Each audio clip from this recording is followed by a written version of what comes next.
Cigarette குடிக்கிறவங்க, chain smoker, சாராயம் குடிக்கிறவங்க, அது ஒண்ணு நான் டீசென்டான வார்த்தையெல்லாம் சொல்ல முடியாது. சாராயம் குடிக்கிறவன் தான் மது பிரியர்ன்ற வார்த்தைலாம் யூஸ் பண்ண முடியாது. குடிகாரன்னு தான் வார்த்தை தான் சொல்ல முடியும். மாமிச உணவுக்கு அடிமையாய் போய் கிடத்தல், இத பண்றவங்க எல்லாம் அவங்களுக்கு ஒண்ணும் ஏதோ அதனால தப்பு, அதனால உடல் நலம் கெடும், மனநலம் கெடும், உயிர் நலம் கெடும்லாம் தெரியாமலாம் இல்லைங்க, தெரியும். ஆனா என்னடா பண்ண போறோம் லைஃப்ல? இந்த ஆர்குமெண்ட்டை நார்மலைஸ் பண்றாங்க.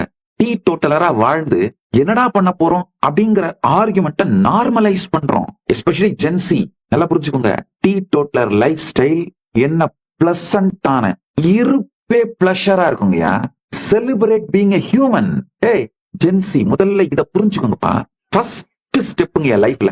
Celebrate being a human. உங்களுக்குள் நிகழ்பவை அனைத்தையும் சாட்சியாக பார்க்க துவங்கினீர்களானால் கடந்த கால காயங்கள், அந்த காயங்கள் வலிகளாலே ஏற்படுகின்ற எதிர்காலத்தை பற்றிய பயம், இதெல்லாம் லேயர் பை லேயர் பை உறிஞ்சு விழுந்துருங்க. முக்கியமான சத்தியத்தை புரிந்து கொள்ளுங்கள்.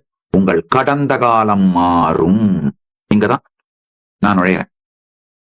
அசாத்தியமானது என்று நீங்கள் நினைப்பவற்றை சொல்லுவதும் அதை உங்களுக்கு சாத்தியமாக்குவதும் தான் என் வாழ்க்கையின் குறிக்கோள்.